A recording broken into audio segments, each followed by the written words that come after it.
Hello and welcome. Today I will explore the Caro-Kann chess opening with an introduction to the two knights attack variation, which is this position that you see here, where where white, of course, brings both of his knights out early. A little different from the regular Caro-Kann. So for those of you that are new to this opening, let's start at the beginning and see how you arrive at this opening. And this introduction, we'll go over the basics of this opening, show you the best lines or the most common lines, and it may help those with more experience in this opening as well, but mostly for beginners or people that want to learn this opening. So the Caro-Kann, of course, is e4 and then c5 here. So it looks like e4 c6. c5 is the most commonly played move, the Sicilian defense, moving this pawn here to c5. But the Caro-Kann, the fourth most played opening, is this move. So e4, pawn to c6, the Caro-Kann defense. And now most commonly played is d4. But now we'll look at the less commonly played moves of knight to c3 or knight to f3. And either one of those moves can transpose into the two knights attack. And we'll show you here. So this is a little bit different than the normal Caro-Kann, so it may surprise the opponents who are playing the Caro-Kann, because normally white will just play d4 in the regular Caro-Kann. As we see here, that was played 112,000 times versus 12,000 with knight to c3 or 7,800 with knight to f3. So let's look at the second most played move, knight to c3. And then a Caro-Kann player almost always will play d5, and it shows that that's the most played move here. And now knight to f3. And here we have the two knights attack, as both the knights are brought out early. So, what's the advantage of this opening? Well, you get both of your knights developed quickly, instead of the normal Caro-Kann where you're mostly moving your pawns out. And then this knight on c3, a lot of times we'll have to recapture, and then maybe it will be attacked by the bishop, and you just move this one knight around. So here white develops a little bit more quickly. And then the most common move is bishop to g4 here for black. But before we dive into that, let's go back to the beginning here. And after e4 c6, we looked at knight to c3, the second most common move. But of course, knight to f3 can be played as well. And then, the opponent will usually play d5 if they're a Caro-Kann player. And then we have knight to c3 again, transposing back into this two knights attack setup. So, that's what white is going for. And then, now we can dig a little bit deeper into what the most common moves are. So the number one played move here by black is bishop to g4. 7,000 versus the second played move or most played move, d takes e4, which is 4,200 moves. So first we'll look at bishop to g4, pinning the knight to the queen. And now, by far most often played, 6,200 times versus 338 by bishop to e2 is the second most played move, but h3.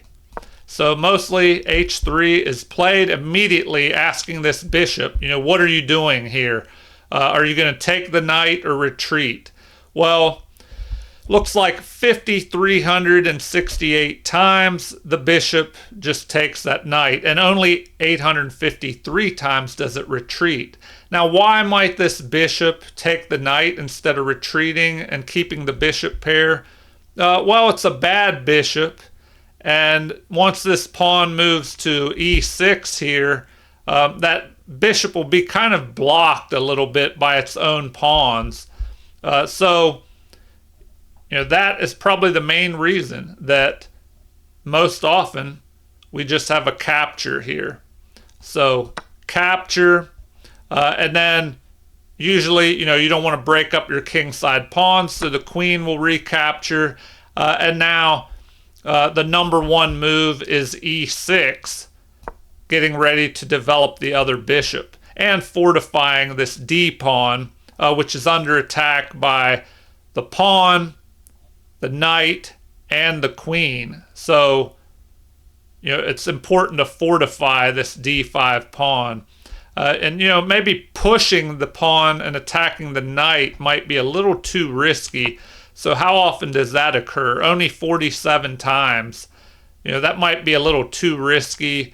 And usually you don't want to move a piece twice in the opening unless you have a good reason. Now here, sure, you'd be attacking the knight, but the knight could just, maybe retreat and counterattack. Then you have to defend that pawn. So normally e6 is played, fortifying the center, getting ready to develop the bishop. And now an interesting move, most often played, is bishop to d3. Second is d4. So d4 could be played. But let's look at, not bishop to d3. All right. So just the pawn to d3. Generally you don't want to bring your bishop up here and block in your center pawn.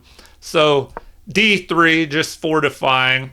And now black can continue development. And I moved the wrong piece again. Come on, get it together. All right. Knight to d7 is played most often, which may signal that perhaps after a queen move, black might want to castle queenside. But let's see what normally happens here. Bishop to d2. The other knight develops here.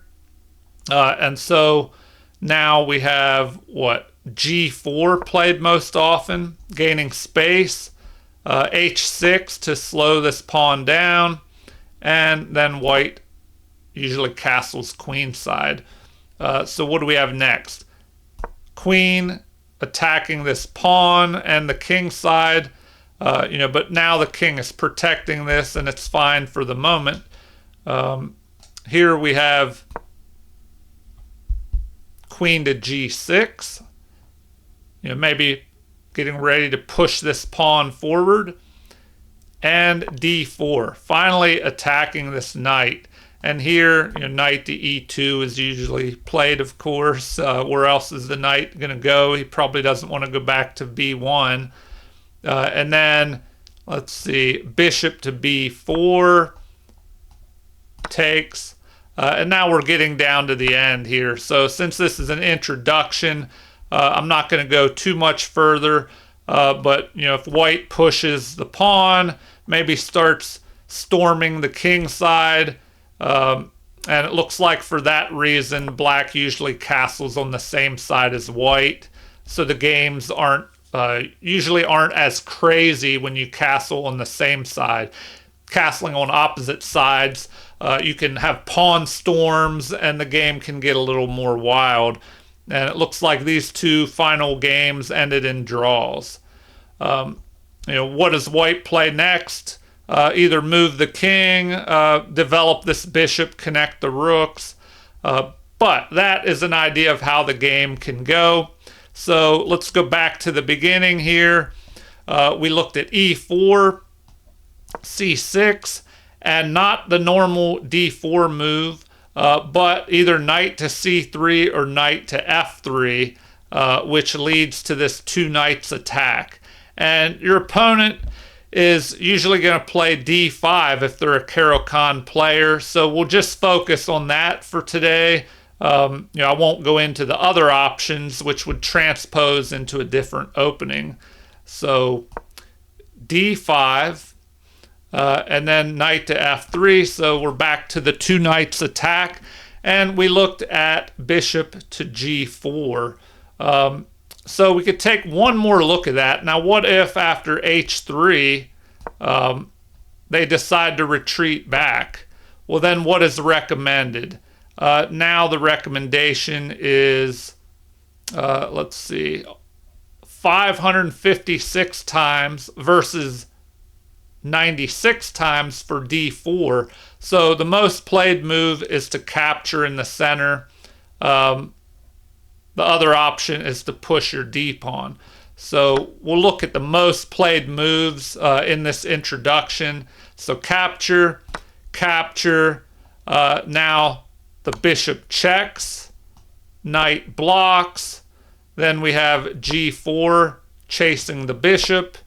And after the retreat, let's see here, knight to e5. So there's an interesting little variation here. The bishop is under attack. The knight is under attack, which is pinned to the king by this bishop. So, of course, the knight can't capture our knight. So here we have rook to c8. That way, if the knight is captured, the pawn can recapture, being protected by the rook, and drive this bishop back. So now looks like this move is played most often. Then e6, fortifying the central pawn, getting ready to unleash the bishop. And now h4, maybe threatening to try and trap the bishop. Although the bishop could move here, but then this knight could capture and double the pawns. So let's see, f6 is played most often, forcing our knight to make a decision, and usually, by quite a good bit, the bishop is captured here. So after recapture, we have doubled pawns. The king side is not looking as good, but there's a lot of pawns here for protection. Maybe the king could just move over here to f7, but we also have this half-open file for black's rook. So how should it continue here? Well, most often we have queen to d3, targeting this pawn with check. So the king does, in fact, move to f7, protecting this pawn. But now what? We could play h5. That is possible. But, we can't capture with the pawn, but we would be threatening to capture with the queen if we play h5. But that's the second most played move. It looks like first is capture here. Rook captures instead of the pawn normally. And then the bishop just develops, getting ready for castling queen side by white. Bishop to b4. King castles. And now, let's see, knight to e7, guarding this pawn. Knight to e2, attacking the bishop. And now we're down to the end here. Queen usually captures. Rook to a6, targeting the unprotected pawn. So either the king can move over or the pawn can move up. But there you go. That is another way the game could play out in this two knights attack variation in the Caro-Kann defense. So let's look at a few other options here. This is where we were at the beginning of the two knights attack. And we looked at the most commonly played move, which is bishop to g4. So what is the second most played move? Well, it looks like this. Capture, and then the knight captures, and now knight to f6. And usually queen to e2 is played. Now you could capture here and force black to double his pawns, but it looks like with 42% win rate versus 36 for white, looks like this move, which is played most often, is probably the best. And then here we have capture, queen captures, and now white has two pieces developed, the queen centralized, and just a little lead in development. So black normally plays this move, getting ready to move the knight to f6 and attack that queen. So white just develops, gets ready to castle kingside. The queen is attacked, and a little trick here.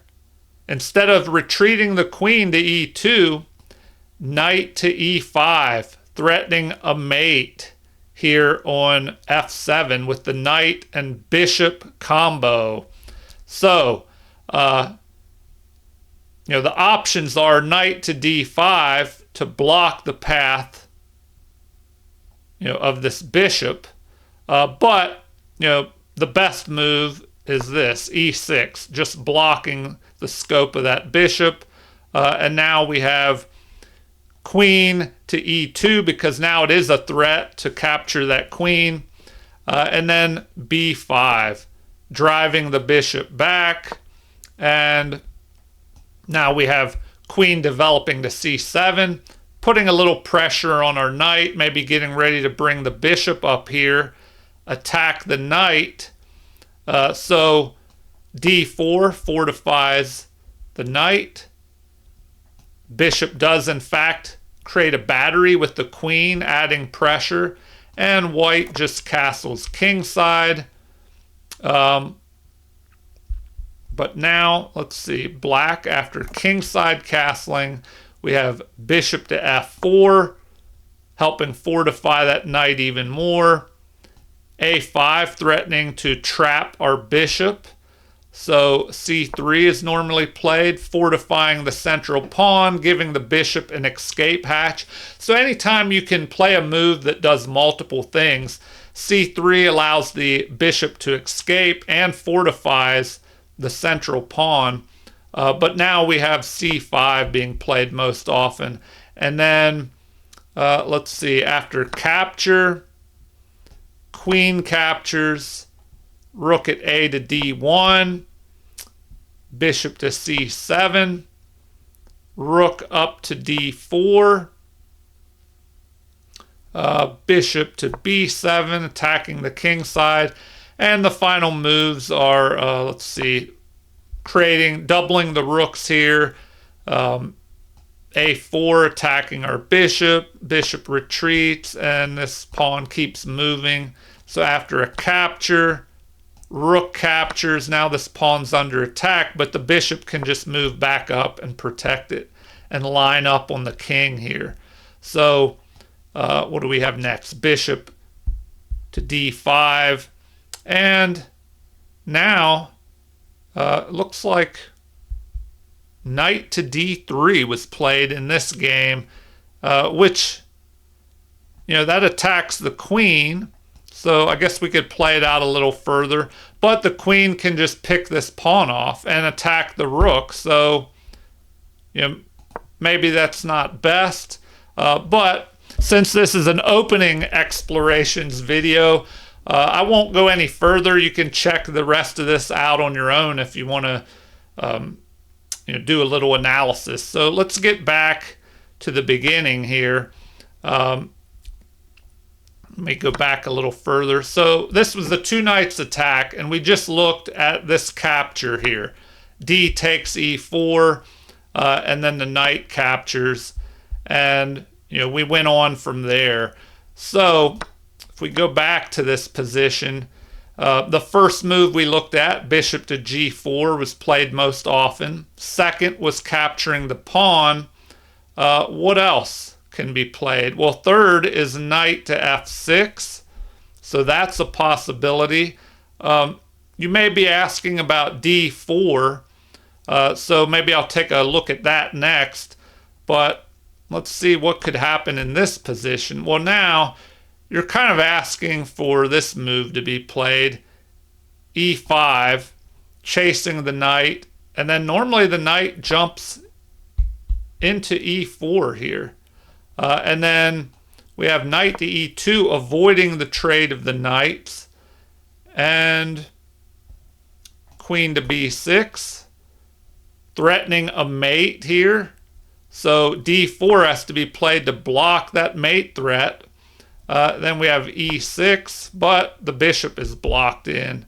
Knight to g3, attacking, and c5.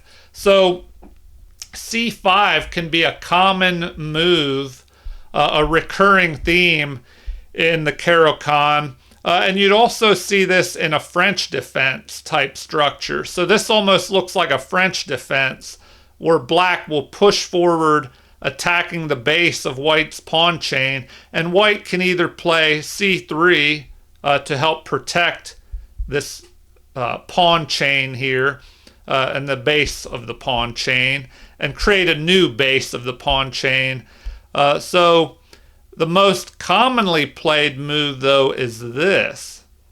So bishop to d3, then normally we have a capture, capture, pawn captures, knight to g5, targeting with the bishop and the rook. Everything is piling up on this. Then play is normally that, trying to hold on to this pawn. Knight takes h7. So that's an interesting little maneuver. There's a threat of moving the knight back and then picking with check, knight to f6 check, and then picking off the rook. So bishop to d7 is usually played, but then we have this move after capture, rook captures, queenside castling, and then let's see, either king to f1 or queen to h5 was played, but black won that game. So we'll look at the most commonly played move, king to f1, so staying on the king side. So the game could get a little more wild. I mean, now we have this capture, and it looks like, once again, queen to h5 is played most often, attacking here. E4, though, is available, forcing the bishop to retreat. Then, let's see, bishop,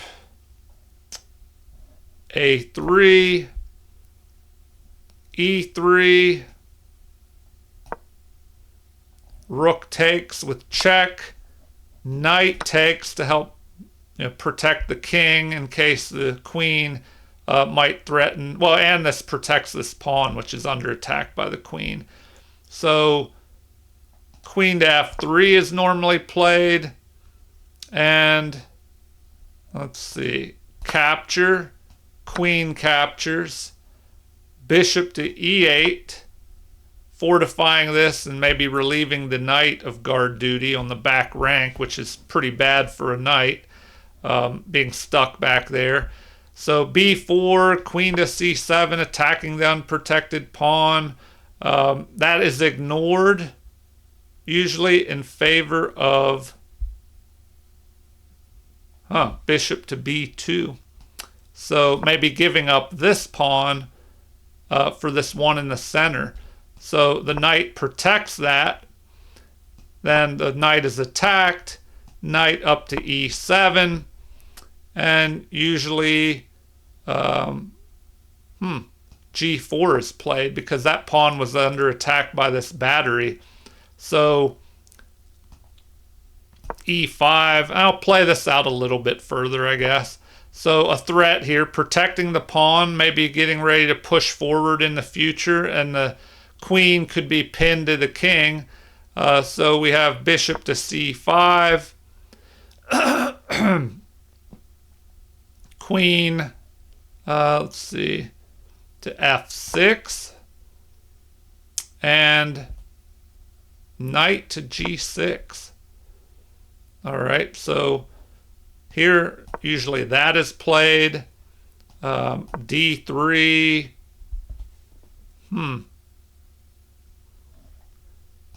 Queen to F5 check.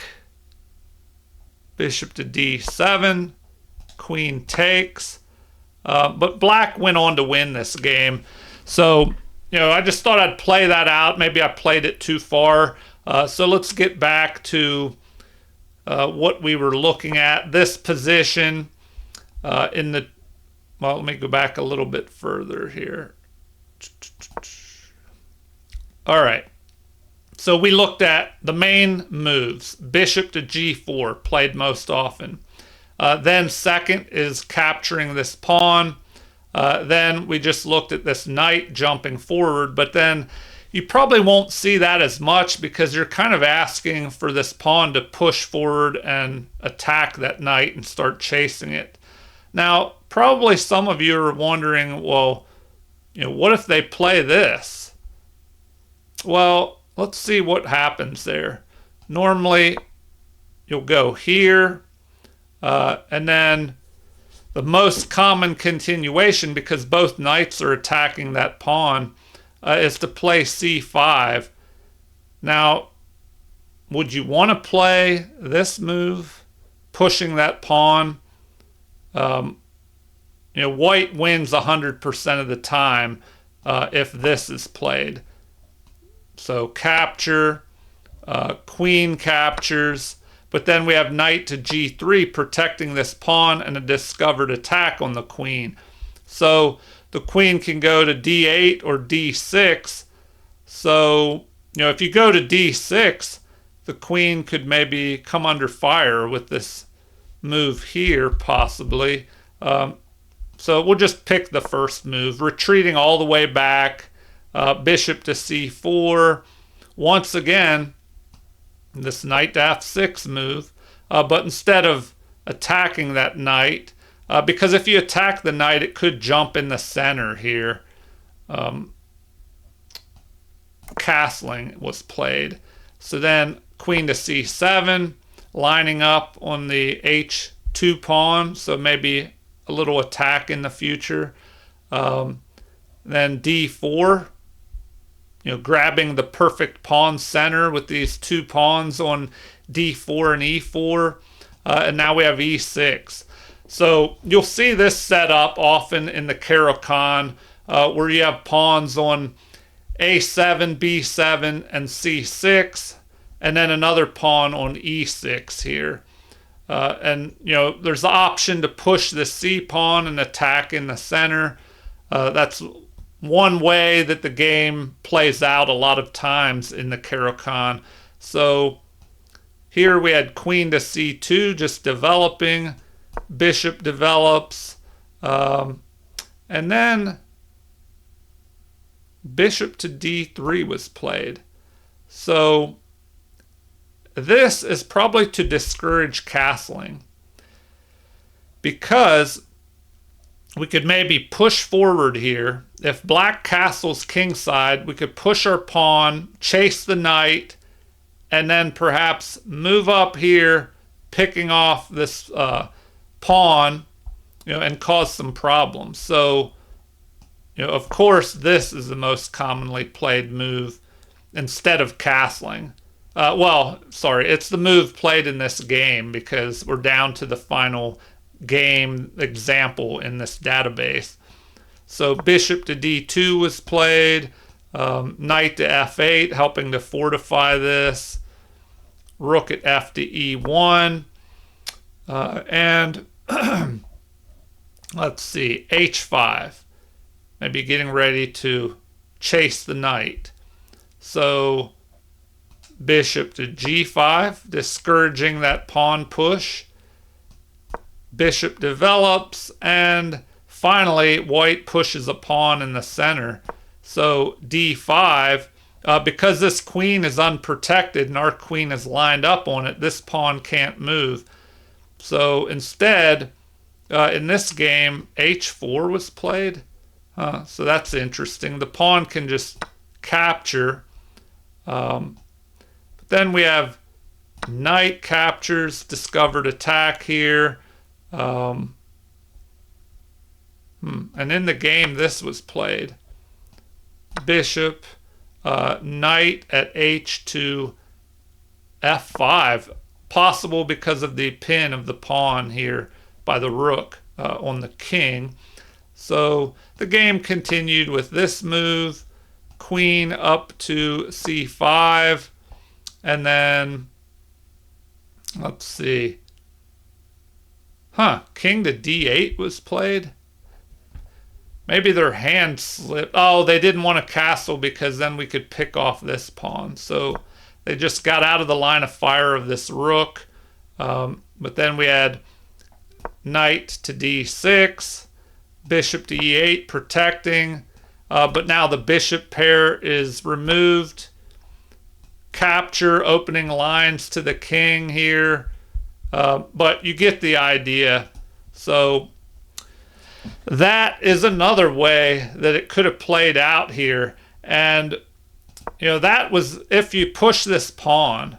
So, and that move is way down on the list here, and only 82 times has that been played. So it's probably not advisable to push that pawn in this position. So let me just make sure there's nothing else to look at here. G6 is the fourth most played move. So, would you want to play that? After that, we have D4, bishop to G7, and then H3 by far to prevent a pin with this bishop on G4 here. So, capture, knight captures. Okay, so that's why you don't want the bishop pinning this knight, so it can help defend here. Knight to d7. Bishop develops in the center. The other knight jumps out, and then usually we have capture, capture, white castles, black castles. So this is a little different way the game could play out.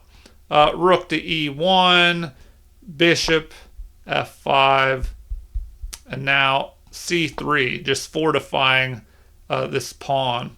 So another theme in the Caro-Kann, white a lot of times might play the c3 move to just fortify his central d4 pawn. So the game would continue with what here? Bishop to e4, and then bishop to g5.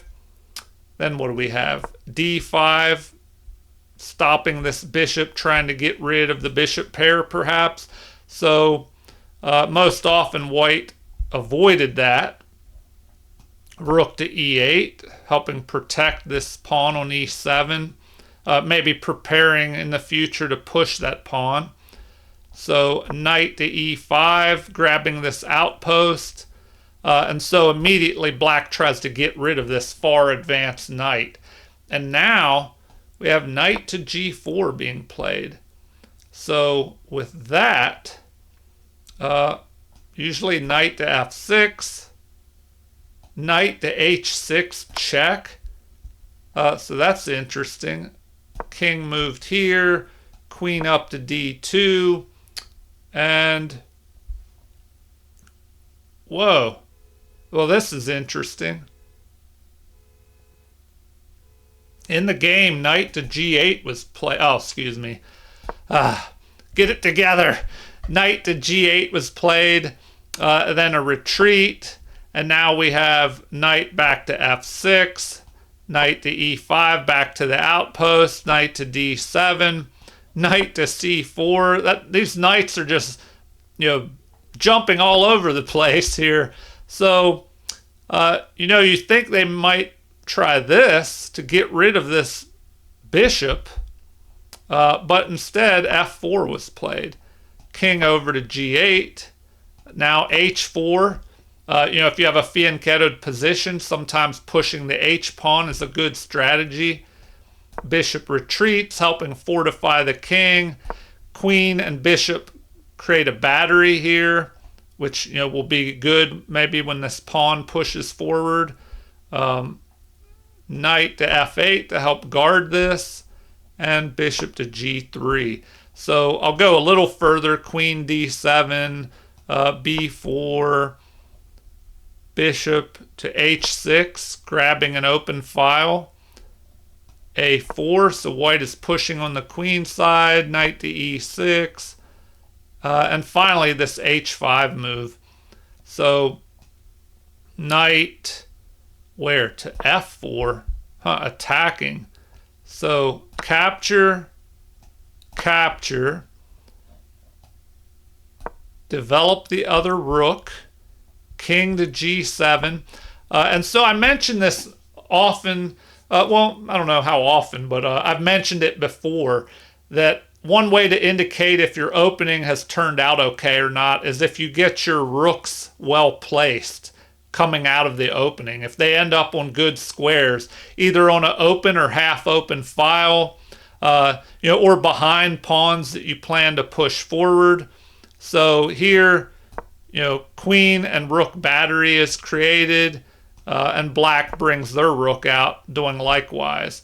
So, that's as far as I'll go. Let's go back and do a recap of this opening. Just make sure there's nothing I missed before we end the video. So let's see here. We have e4, c6, the Caro-Kann, and we're not playing the main line d4, which I did another video about that if you want to check out the introduction to the main line of the Caro-Kann. So knight to c3, Caro-Kann players will almost always play this, and then the two knights attack, knight to f3. So we looked at bishop to g4, the most common move. Then second was to capture this pawn, and third is just to bring your knight out. So, we could take one more look at the most commonly played variation, bishop to g4, and then, white will most likely just attack that bishop. And then it looks like you want to go ahead and capture here. So queen captures most often. Looks like the pawn can capture, but why break up your pawn structure on the king side in case you want to castle there? And then e6 is played most often. So if knight to f6 is played, of course you could chase that knight with a pawn push. So e6 fortifying because there's all this pressure building on the d5 pawn. So now we accomplish two things, or maybe three. We protect this pawn. This pawn controls or helps control the valuable center square, and it unleashes the bishop. So here d3 is played most often. I guess we could look at this. What if your opponent just plays that, d4? Well, then most common is to capture. You could play knight to f6, but they might push and gain space and chase your knight. So, capture. And then the knight or the queen can capture. It looks like more often is the queen capture, centralizing the queen. But then, that could lead to this move, which is most common. And then queen to d3. So then, let's see, knight to a6, maybe threatening to attack the queen. So a3 is played to keep the knight and the bishop out of b4. Queen to wrong piece. Queen to a5. Rook to b1 here. That way, the pawn can move without the queen capturing that rook, in case a piece tried to jump here to b5 or b4, sorry. Knight repositions to c7, bishop to e2, so we can have castling on the king side. Black castles queen side, white castles king side, and we have an opposite side castling game, which can lead to crazy pawn storms with the pieces funneling in behind them. So let's see, queen to f5 is played most often. And let's see here. You could capture the queen and double their pawns, but looks like that was played a little bit more than capture. Rook captures to protect this pawn from the rook up here. So bishop to d6, bishop to f3, rook at h to e8. So we see that black has fully developed, centralized the rooks, and white is a little bit behind here. So the game ended in a draw. I'll play it out a little bit further. Pinning the knight, putting the question to the bishop, so the bishop captures, recapture, doubling pawns, creating a weak, isolated pawn, but maybe creating a line towards the king, possibly, for the rook here on the half-open G file.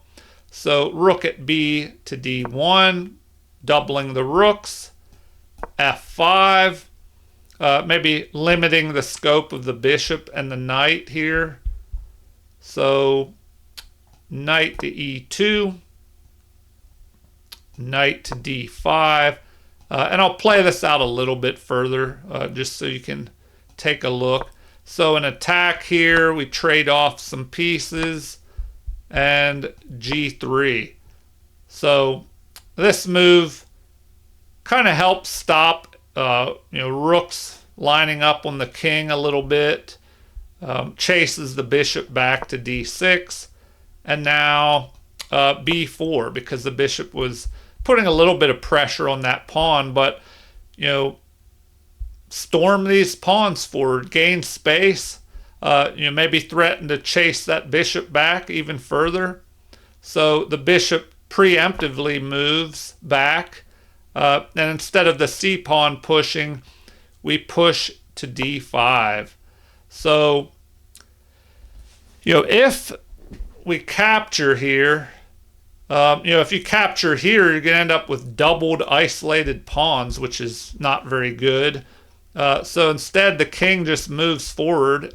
Another important thing to remember, activate your king as you go into the endgame, as long as it's safe to do so, because the king can be a strong attacking or defensive piece. And if you get that king into the action and your opponent does not, that's like having an extra, playing with an extra piece. So attacking the pawn, rook protects, white pushes forward. Now c5, b5, gaining space. Bishop moves and grabs a better diagonal. King moves up, rook to d7, helping further protect this pawn. And finally, we have a capture here. So rook captures. Oh, and this is interesting. E7 is played. So, rook takes on G3 with check was played here. Interesting. All right. So, what are the threats? Well, white is threatening to capture this rook, with a promotion. So, let's see if this is any good. King captures, bishop takes, and the material is even now. I believe, let's see, 3 pawn. No, black is ahead by 1 pawn, but they're kind of weak and doubled.